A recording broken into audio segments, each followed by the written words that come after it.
Oh my God. Just mute your phones there, right? Take her away. Can you take him? Can you take her? Did you say my name out loud? No, I'm muted. Whoa. Hey, somebody mute Mary Kate. Put that in my baby book. I am muted. And Mercedes tooted.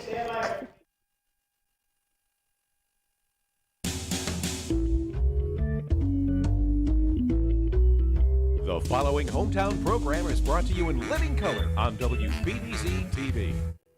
Hi, I'm Mary Kate O'Connell. Welcome to Daily Buzz 716. Today we meet a Buffalo native who shares her first-hand encounter with Harvey Weinstein.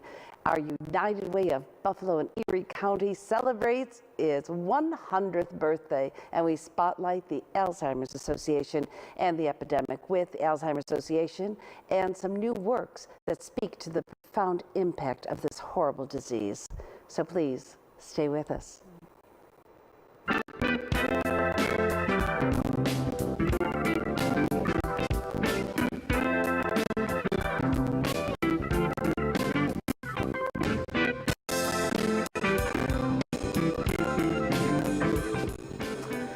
Hello, I'm Mary Kate O'Connell again with our wonderful guest, Paula Wachowiak. We're very excited to have you here. We're going to not have our hot topics here. Bill's want to deal with it, but Paula's here to talk about Harvey Weinstein and his horrific behavior and all the issues that have come out from the woodwork, which we're so pleased that women feel the strength of this. But you had firsthand issues, and you've been working on this, and you also have chronicalized it. So can you please tell us more about your situation? I was an intern for Harvey and Corky. I had called when I was a communications student, and they had said that they would give me an internship. Well, they were dragging their feet, and I kept calling and calling, and finally I got Harvey on the phone, and he asked me if I would like to work on the movie that he was making, which I didn't know anything about. And I thought, well, this was a score, getting to work on a movie. So I accepted, and I did all the paperwork for school, and I was working with him and the crew in Tonawanda where they did the shoot. And when I was sent in with an envelope, a manila folder full of checks to have him sign, because I was working mostly with the accountant, I knocked on the door. He knew I was coming because they called beforehand, and the door opened. He was behind the door, and when I walked in, he had a hand towel around his not so slim waist, and he was walking around, and I thought, the first thing I thought was, don't be silly. People do this all the time in the entertainment industry. People, because I mean, I'm from Lovejoy. This is my first brush with anything. So I said, okay, just be professional, just look at his face, don't look down. And then I handed him the folder, and he dropped the towel. And by that time, I was like, okay, just on his face, on his face, on his face, and telling him what to do. And he took the folder, he sat on the bed, he put the folder on his lap, which you know what that means. Yeah. And he keeps pointing to the folder on his lap, and he would say, what about this check? Why do I have to sign this? And I'd say, what's the check, Harvey? Because I'm not going to look down. Yeah. And he'd say, this one about the breakaway glass. And I said, well, that one is expensive because it's very expensive, blah, blah, blah. And then he finally gave up. Oh, he asked me to give him a massage, and I told him it wasn't in my job description, because even at 24, I knew that this was... How smart you were. Really. We're all women. All of us have had things happen to us, most of us at a young age. Yep. So by this time, I was a little street smart, and that's what happened. So thank you, Lovejoy. Thank you, Lovejoy is right. But it's not just Lovejoy. You know, we've all had things like that happen to us. So he finally gave up after I told him I wasn't going to do it, and then he signed the checks. I got out of there. I was shaking. I ran back to the office, and they said, what did he do to you? I said, well, didn't do anything. I said, he was naked, though. And then Scott, who was the accountant, he ran and he went to the room, and he told me, and I didn't see this, but I guess I have to believe him. He told me he threw Harvey up against the wall, and he told him if he bothered anybody else, on the shoot that he, cast, crew, anybody, that he would have to answer to him. That was, there were a lot of stories that came. Was that Vamping? Pardon me? The movie? Was that the one? It's called The Burning, Oh, and okay. it was about a camp story. It was a camp story. Yeah, we were doing dinner theater at the Packet at that time, so it was like a lot of the North Tonawanda people were there, and the stories that came out were just bizarre. But Kim, you had something to share. Well, this was so many years ago, and I think that a lot of people assume that his bad behavior came with his position in Hollywood, and it sounds though really like this was a part of him. It was always there. I have information, a personal friend of mine who told me she doesn't want to come forward, but in 1974, he pulled something similar on her. She was working for a company that did business with Harvey and Corky, and he told her he had free tickets for her. And when she went to his room, when she went to his home, he lived in an apartment complex, and she knocked on the door, and he yelled, "Come in," and she went in, and she walked in, and he was there in the bathtub with the door open. So that was 1974. He was in his early 20s. You've told many people about it, but never went to a reporter about it. Right. So now that so many years have passed and other women are coming out about it, what do you say to the woman or the man out there that may say, well, shame on you for not speaking I up? say I'm nobody. No one's going to care about what happened to me in 1980. These stars came out, and all of a sudden it was a big hubbub. Do you know how many every single woman that I know that I've ever talked to has had something happen to them, maybe not by somebody famous, and that's why it was a story for me. I don't tell all the stories. I just told this story to people because it was interesting, because it was someone famous. But we all have something in our past that we have not said anything about. And if I went to the press, where would it ended up? And when the local pages of the Buffalo News, maybe? And would they have even believed you? Yeah. I think about that. Yeah. Because if they did believe me, then maybe could that have precipitated some other action. But I don't think so. How did it impact the rest of your job on the set? I avoided him like the plague when I was working, but I didn't really run into him that often. He was, up there, and I was sort of just doing. Were there other stories that were popping up here and there about his misbehavior? No, but at the end of the shoot, when I was a liaison between the set and there was no cell phones back then, right? So they had a walkie-talkie, and I had a phone at the camp office. So they would walkie-talkie me if something happened, because they were doing a burning scene. So I was sitting there, and I was all by myself, and he drove up, and I did feel uncomfortable, because I thought this could be a bad moment. Right. But he just smiled at me, and he said, "So was it the best part of your internship, seeing me naked?" And I looked at him, and I mean, it was probably that, that dog head cock. Yeah, Ooh. yeah. Sure, I said, "No, Harvey, you disgust me." And I don't think that would have changed if he was famous. He was gross. It was a gross thing to do. We were talking a little earlier, it's people in power, but people who have even a little power that abuse it. It doesn't matter if you're head of a huge film corporation or if you're the manager at the local supermarket and you're talking to a a line clerk. If you abuse your power or your celebrity in any way, that is an offense. He did ask if I was necessary to the shoot after that. And there we go. And Scott told him, he said, "She's, we're not paying her.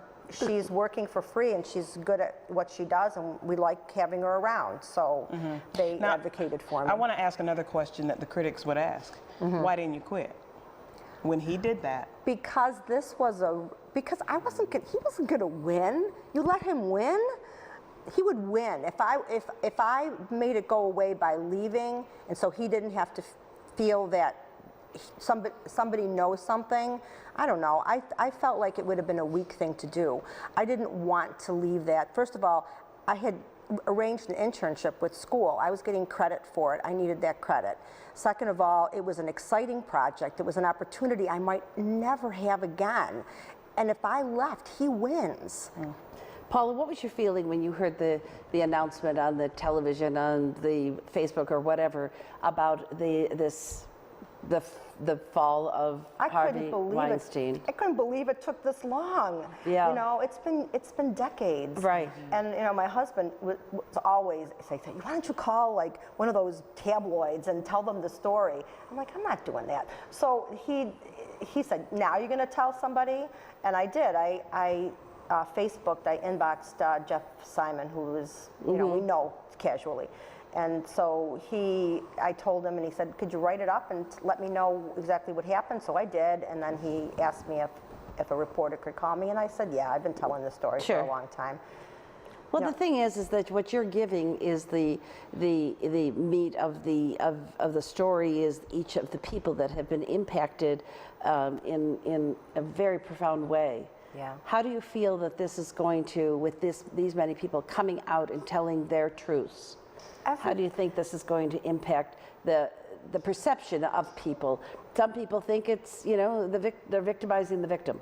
Oh, absolutely. You know, how many times? So, in order for people don't like the idea that women from the Middle East wear burqas, but guess what? That's the only way you're going to stop it. You know, we're all walking around in burqas so a man can't see our faces, any parts of our bodies, just to keep them from grabbing or acting in a way that's not appropriate. Well, I think, Paula, what you're bringing to light is that there are so many stories out there of so many people who abuse their power, men and women alike, but in this particular case, it's Harvey Weinstein, who has a very close Buffalo connection. Thank you for sharing your story with us. It takes a lot of bravery to be able to do that, ladies and gentlemen. It really does. Thank you, Paula. Oh, thank you for having me on. And we wish you only the best, and thank you it. for sharing your story with so many people. And Rosie's happy too. And we're going to be right back with some wonderful friends from the United Way. So stay tuned.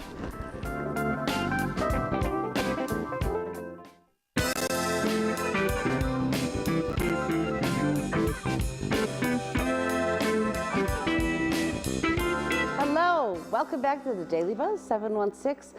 We have some amazing guests here from the United Way of Buffalo. Karen Christie is the Chief Community Services Officer of the United Way, and Dr. Francisco Vasquez is the President and CEO of Child and Family Services, such an important organization in Western New York and globally, really. So thank you for being here with us today, and happy birthday! Yay! You look awesome for 100, really. You do. Yeah, you look good. What do you use? So tell me, this is, the United Way is just that, united. It does work that no one not-for-profit can do alone. So can you speak to that a little about the united component of the United Way? Absolutely. Well, if you know the history at all, it started in 1917, and we're using today as our birthday because it's 100, and the first campaign started October 29th in 1917. And the first three agencies that were part of it were the charity organization, the District Nursing Association, and Children's Aid, and later on Child and Family Services was, those were precursors to that agency as well, which is why we've asked our guests to join us as well. So United Way started from the very beginning because people believed, Ainsley Wilcox was the founder, and he believed, along with other people at that time, that working together was better than working apart. And if you think back to your history, you would know that that was when not United Way, but the country got into World War I. So the needs at home were severe as well as the needs in the world.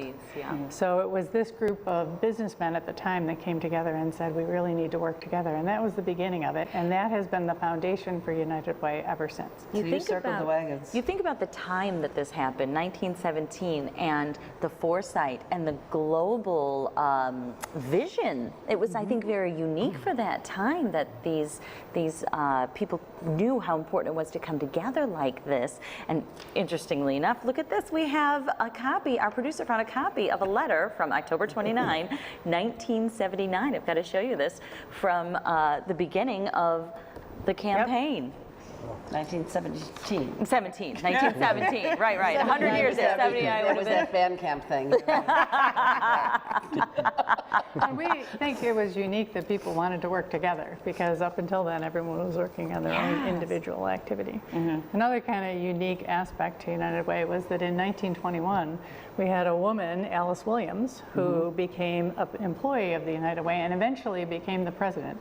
So she became a leader in a time when women were not in those leadership roles very commonly. So that was another exciting, unique aspect to United Way's history. of the organization being ahead of its time. Yes. Very, very exciting. I think so many people and so many corporations are more recently aware of the United Way with the Dave Caring and just so involved personally. I mean, you get it's not only enthusiasm supporting the community, but it's also your company, your friends, your suite mates in working together, and that's a huge component. What is your mission statement? Is we can do more. I'd say I had it before because I love that. I want a hat that says it. We are stronger together than alone. There we go. Get me that T-shirt. I'm sorry. I was just going to say that we basically talk about bringing organizations, people, and resources together to improve the community. And I think that Child and Family serves as a really good example of that. Yeah. We would love to hear how they've impacted Child and Family Services. Absolutely. United Way has, for 100 years, of course, been a convener of people, of ideas, of resources in this community. Enough so that the strength of the whole is much more apt to deal with the issues in society. One very interesting note that you made is that people coming together at a time when the need was great is significant in many ways. I'll take a different perspective of that. We live in America, and our ideology in America is one of the meritocracy. You pull up yourselves by your own bootstraps. You succeed by your own industry. You do well because you put the work into it. You all understand that. We came up in our education believing that. But United Way recognized that maybe not everybody was able to profit from that ideology. And coming together, bringing people together and resources together to address the needs of the community was in fact impactful. Child and Family Services is a recipient of funds from the United Way. They were instrumental in helping us sustain our prevention services, our Haven House, which is a domestic violence shelter in Buffalo. Yes. And also our counseling services. Hundreds of people are served through those services. So we're very, very grateful for United Way's partnership with Child and Family Services. Child and Family Services, from my knowledge, is a critical component to so many lives and future of children in Western New York. Yeah. I mean, you really are their advocate. Thank you. A voice that is voiceless. Thank you for saying that. And again, the United Way is a convener of those voices. Yes. Is an important element of our work. Yeah. Karen, the United Way is celebrating its 100th birthday. What do we attribute that kind of staying power, 100 years for this charitable organization to not only just exist, but to flourish? How has it made this 100 years so successful? We believe it's because the United Way has played the role of convener and that we try to bring everyone to the table. There were some key things that happened in the organization of the United Way early on that helped a lot. In the 30s, we had the Depression, and during that time, very few people had any resources at all.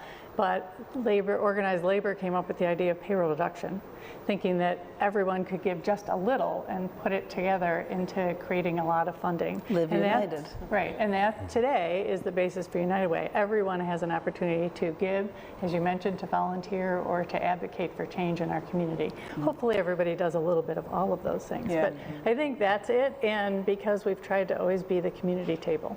If you look back in time, you mentioned Haven House started with United Way. A more recent example is the Family Justice Center. That was a service that didn't exist in one place until United Way and many other people came together to make that happen, and now that exists. You know, you allow so many people who say, what can I do to help? You give people an outlet so that all people are available to be part of the change, be part of the tomorrows.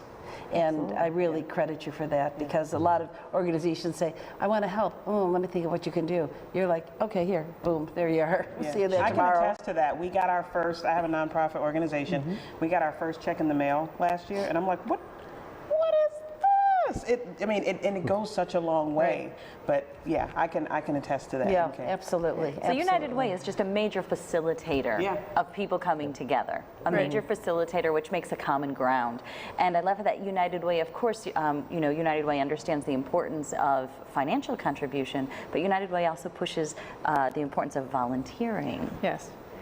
And how do you balance that, the financial to the volunteer, and how does United Way communicate, to folks that both are so important? How are you getting those volunteers? Well, one of the signature events we have is Day of Caring, where companies send teams of volunteers. That's been around for 25 years, and over 3,500 people each year volunteer on that one day. So that then spurs them to think about volunteering more so. And we have a website we share with the Service Collaborative called volunteerwny.org. So if you want to volunteer, you can go there. It's great, by leading by example. It's awesome. Just really, but the Day of Caring is fabulous. Right. Yeah. All right, so 100 years. What is your staying power? What are you going to do for the next 100? One of the things that we have continued to do is lead the area in research and bringing problems forward. If you look on our website, you'll see that we have report cards where we talk about issues facing our community. One of the recent ones was about financial hardship. And did you know that 43% of our community is in financial hardship? We're not talking about poverty. We're actually talking about people who are working but are still unable to meet the needs of their daily life. So we're looking to move into workforce development, working on employment services, because people need to have childcare and they have to have basic work skills in order to be successful. So that's an area, as well as early childhood. And I would think that the community is constantly redefining what you need to do. Yes. Dr. Vasquez, the Child and Family Services, can you name some of your top programs? Yes, we provide foster care and adoption services. We provide residential treatment, counseling. I mentioned Haven House. We actually do mediation services in the community, and we also operate an employee assistance program. Those are the major services. They're we provide. huge. Absolutely. Those are huge. If Yep. you had a top laundry list of things that are the most needed, that's it. Absolutely. Child and Family Services. Yes. Perfect. Yes.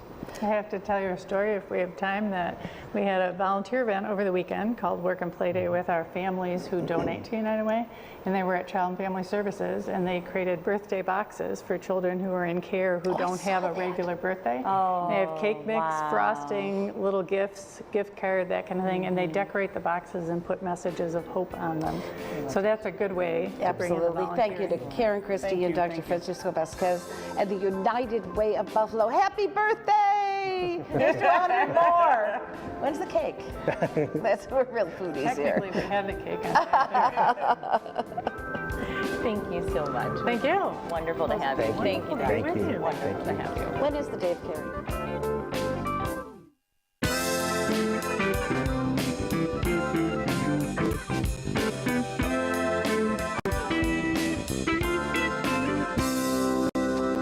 Today we welcome a very special woman, Tricia Hughes. She's the Dementia Education Specialist at Alzheimer's Association of Western New York.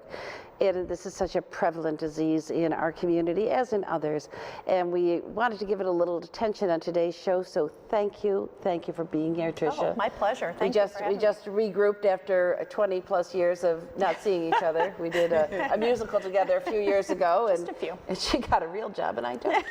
So, tell us about the Alzheimer's Association of Western New York. Oh my gosh, it would take me days. The Alzheimer's Association of Western New York is started off kind of as a grassroots organization, and we are now part of the national organization. We are committed to providing programs and services for people through the 8 counties of Western New York who are affected by not only Alzheimer's, but many of the other diseases that cause dementia, or that dementia, yes, causes dementia.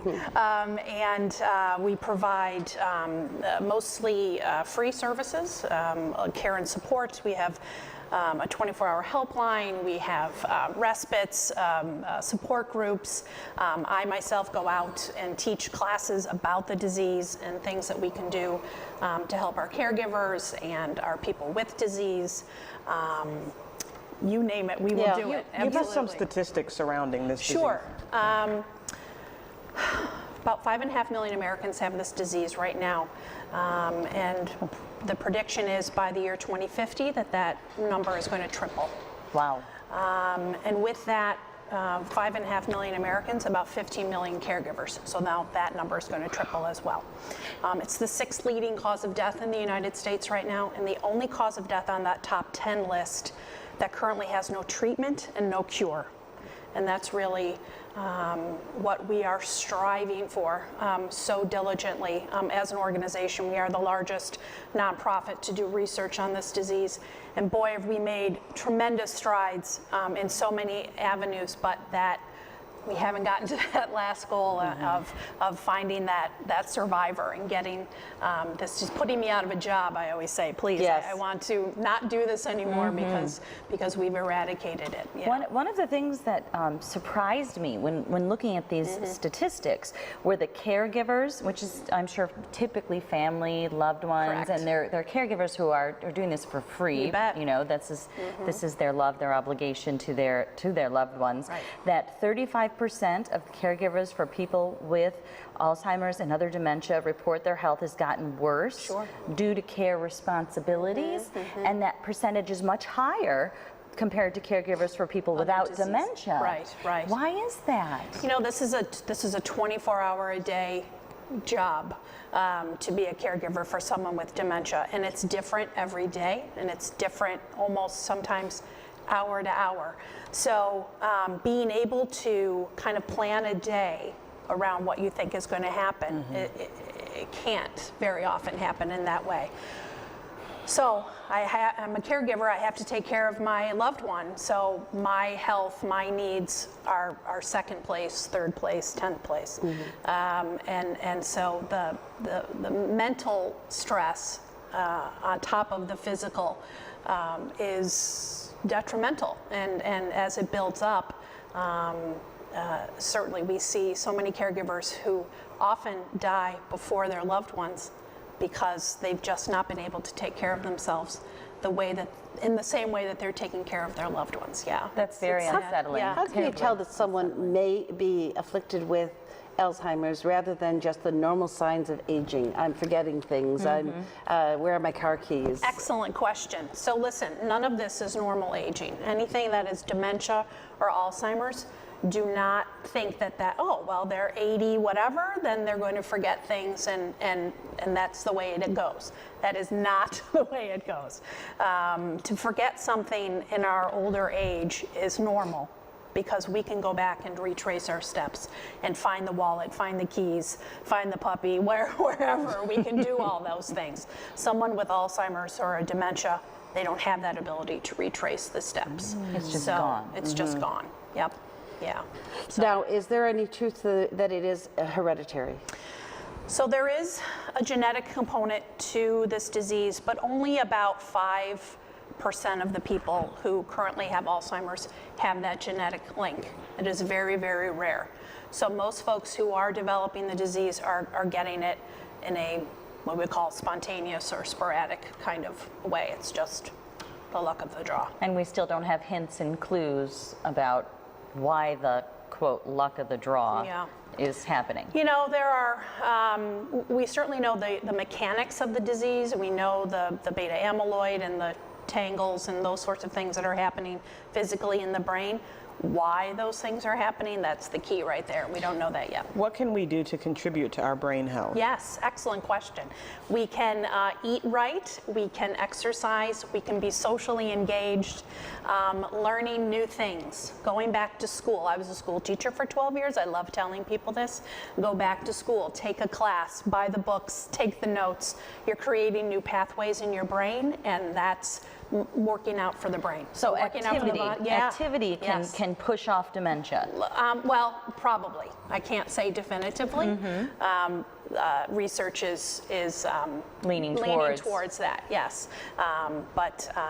So anything that's good for the heart, also good for the brain. But So what's think of it awesome that way. about your organization, Tricia, is that you have a hotline that bet. runs 24/7, and anyone who's a caregiver or has questions about Alzheimer's Yes. Association, please call 1-800-272-3900. Yes, please. So please, 24 hours. It really is such a terrifying disease, and so completely workable with your partnership. Just say you're not alone. So that's wonderful. Call. Thank you so much Thank for you. being here. Thank you. Thank We're you going very to much. continue our journey on the topic of Alzheimer's. The next guest we have is Jackie Smith-Reed, who wrote a book on the subject, all about enlightening and entertaining and informing. Stay with us.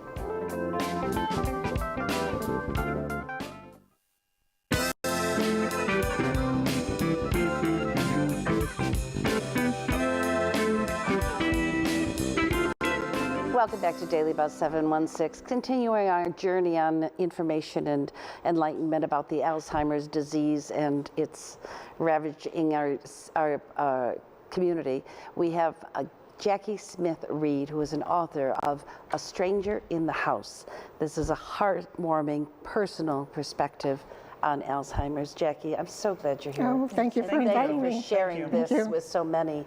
Alzheimer's is that whispered disease still. It is. It is. And so tell us what your personal impact from Alzheimer's has been. Well, my husband and I, we were totally unprepared for this. I certainly didn't know a lot about Alzheimer's, nor did I want it ever to be a part of my life, and I certainly didn't want to be a caregiver. But Ron, was diagnosed with, and I became his full-time caregiver, and so for 5 years, I took care of him, and I had to retire to be home and take care of what had to be done. But in the beginning, as most caregivers do, I went into denial. This was not going to be part of my life. I just wanted my life to be normal again. What I didn't realize was that there was a new normal in my life. And what my new normal was today was going to be different 6 months from now. How long did it take you to realize that this was going to be a 24/7 caregiving situation? Almost and 2 not years. just, Almost okay, 2 years. see. I was still working. Ron was retired. And in the beginning, in the early stages, you can deny it. You can push it off. You can, the warning signs are there, but you make excuses What for were them. those warning signs for your husband? For my husband, they were total repeating. He would say something, and then 2 minutes later, he would say it again. One time, he got out of the truck and he left it running, and he came in the house, and why are you letting the truck run? I left the stove on. Little things that you would dismiss as growing older, but I think the repeating, people would call, he wouldn't give me the messages, and things like that, that you knew something was wrong. I knew something wasn't right, but I didn't quite know what it was, and it certainly wasn't going to be Alzheimer's. Did Ron know something was wrong as well? I'm sure he did. He kept it to himself, and he denied it in himself. And I was working full time, and he was home, so he had that time in between that I couldn't. But I'm sure there were many times when he knew something was wrong. Yeah. When did you start writing things down? When did you put pen to paper? After about a year and a half, Ron went in for partial knee surgery. And my situation was a little bit different because during surgery, he had a reaction to the anesthetic they gave him.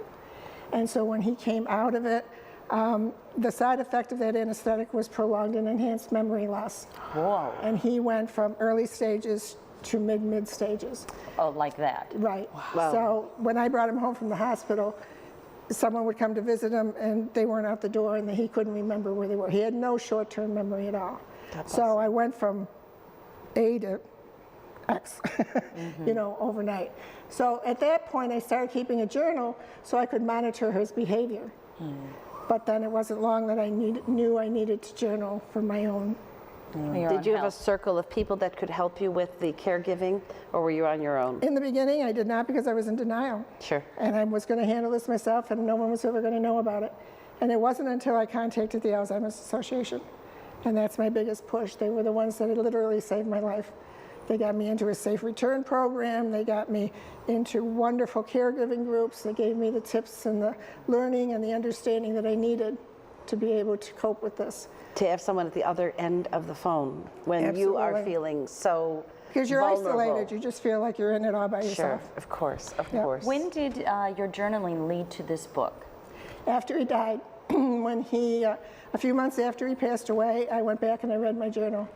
And I realized how many tips and how many things I had learned through my journey for caregivers that made my life with him so less stressful and his life stressful. And things that we try to take on that we just need to learn to let go. And I knew if I could share those with caregivers, that I could maybe help their, I knew what my life story was. I wanted to help them make their life story a little bit easier. What are some of those tips? I think the biggest tip, one of the biggest tips I learned was I would make Ron try to do and be the person that he could no longer do and be. And I realized that all I was doing was setting him up to fail. And I learned that the day that I told him to go in and make toast. I said, anybody can make toast. And I went in the kitchen and he had made toast, but he had put the peanut butter and the jelly on the bread before he put it in the toaster. He didn't know the routine, and it clicked. And I couldn't blame him. I said, I set him up to fail. And so I think that's so important. Yes. How long after you discovered the Alzheimer's had impacted your life did you lose Ron? He was diagnosed in, well, actually 1999, and he died in 2003. So 5 years. Short, long journey. Short, right? long journey. They call it the long goodbye. Yes, yes, they Yeah. do. And I look back and I go, it's only 5 years, but boy, I'll tell you, those 5 years lasted a lifetime. Mercedes, would you show our viewers this beautiful book? Yeah. Yes, it takes it right to the day that he died. Yeah. And that's the day that I end the book. And tell us how we can get this book through. It's on Amazon.com, Okay. Barnes & Noble, and this is not a profit book. Anything I earned from this book, I have given back to the Alzheimer's Association for continued research. Oh, my word. So And that's what it's about, ma'am. We want to thank Jackie Smith-Reed for being here. This is all three of these components come to place now. We're going to be bringing the 2 stars of Painting Churches, which is appearing at O'Connell & Company, opening November 9th. And it is a show that focuses on the disease of Alzheimer's and how it impacts a family. Jackie will be there at the shows for some talkbacks. Tricia will be there from the Alzheimer's Association for talkbacks during the show. But in a few minutes will be Tina Rosa and Jack Horoho, the 2 stars of Painting Churches. So please stay with us.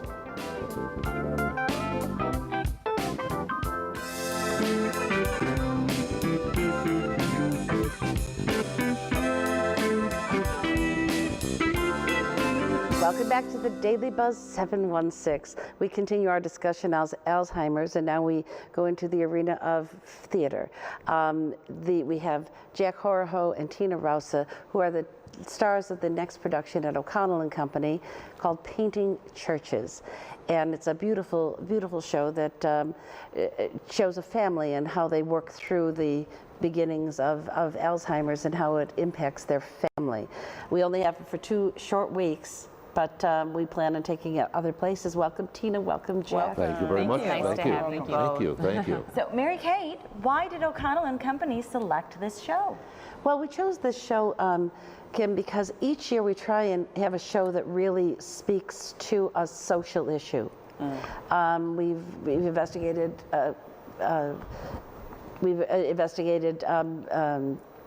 It's awful. Breast cancer last season, and this season it's Alzheimer's. And I've been in love with the show for years. It's a Pulitzer Prize finalist, Tina Howe. And it's a beautiful piece that has 3 solid characters that are real people. There isn't a moment in the show that you're not going to say, oh, I think I've said that, or I've heard that, or, you know. Yeah. Give us the plot. Give us. Tina, why don't you? Well, it's the plot. Fanny and Gardner are the parents to Mags. Fanny and Gardner live in a very nice home, brownstone, in Boston. And their last name is Church. And their last name is Church. Right. Gardner Church is a Pulitzer Prize-winning poet who has, because of his memory loss, can no longer earn the money he's been earning. So they are forced to move out of their brownstone and move into their small cottage on the Cape. Megs, who comes home rarely, has been asked to come home. She comes home to help them move on the contingency that she can paint their portrait. Fanny is, you're going to paint our portrait now while we're trying to move? So the story involves these three people and how they deal with Gardner's memory loss. And thank you, Jackie, because I believe that Fanny does not set up Gardner for failure. So Tina has incorporated that in her play. She allows him to live as normally as he can. Mm-hmm. So that is the plot. And what ensues is the family reconciling their relationships, not being in denial. Megs is in denial that there is anything wrong with her father. Megs is a painter on the cusp of greatness. She is right on the cusp of being a very well-known painter. Mm-hmm. And throughout you have the theme of her not feeling validated by her family. And included, because they have a very close relationship. Sounds all very relatable. We have something kind of marvelous here. I want to just put a piece right here in the middle. Jack and Tina are going to share with us a small segment of the show from the script of Painting Churches by Tina Howe, if you would. Oh, ready? Okay. All right. This scene is Fanny is getting to the end of her rope. She has really shouldered the major responsibility of this move. Gardner can't. He does not have the mental capacity at this point. Megs is absorbed in her painting, her portrait. So Megs has just been in his study, or Fanny has just been in his study, which is books and papers to the ceiling. She's the only one working here, and she finally comes out. She drops books on the floor that she's trying to pack, and she says, "That's it for me, I'm dead. Come on, Megs, how about you doing a little work around here? You should see all the books in there. It's papers and books up to the ceiling. There's enough loose papers to sink a ship." Why is it we're moving again? Because life is too complicated here now. Oh, yes. And we can't afford it anymore. That's right. That's right. We don't have the income we used to. Oh, yes, the income. Of course, we have our savings and various trust funds, but I would never dream of touching those. No, we must never dip into the capital. I told Daddy I'd be perfectly happy to buy a gun and put a bullet through my head just so we could avoid this, but he wouldn't hear of it. I've always admired people who kill themselves when they get to our stage of life. Well, no one can touch my Uncle Edmund in that department. The day before his 70th birthday, he climbed to the top of the Old North Church and hurled himself face down into Salem Street. They had to scrape him up with a spatula. God, he was a remarkable man. State senator, president of Harvard. Well, I guess I'm going to have to do something about all these. Come on, Megs. Help Daddy. Why don't you start bringing in his papers? Darling, as Megs ignores her, as Gardner ignores her. Darling. Hello? God, look at you two. You're impossible. Heads in the clouds. No one would ever know we have to be out of here in 2 days. If it weren't for me, nothing would get done around here. There. That's all the maroon books. What do you mean, maroon ones? All your books that are maroon are in this pile, and your books that are green in that pile. This will make packing so much easier. I'm trying to bring some order into your life. But my dear Fanny, it's not the color of the book that distinguishes it, but it's what's inside of it. This will be great, you'll see. Now what about this awful striped thing? Can't it go? No. But it's queer as Dick's hat band. Open it. There are no others like it. Open it, read it. We'll get nowhere at this rate. Go on, open it. Really, Gardner, I said read. Read the dedication. To Gardner Church, you led the way with gratitude and affection. Robert Frost. Yes, it was published and that the is same our year. beautiful, thank you for this wonderful, wonderful selection. Painting Churches opens on November 9th at O'Connell and Company. We are partnering with the Alzheimer's Association and also with Jackie, we're going to be having talk back after the shows. it's brilliant. It's touching. It shows all the feels that you feel, the despair and the humor of this horrible disease. Jack, you're brilliant. Tina, you're unparalleled. Really, this is something very, very special. Please come and join us. It's only 2 weeks only, and we'll see you in a few minutes. Thanks. Thank you. Guys. Really nice work. Really nice work.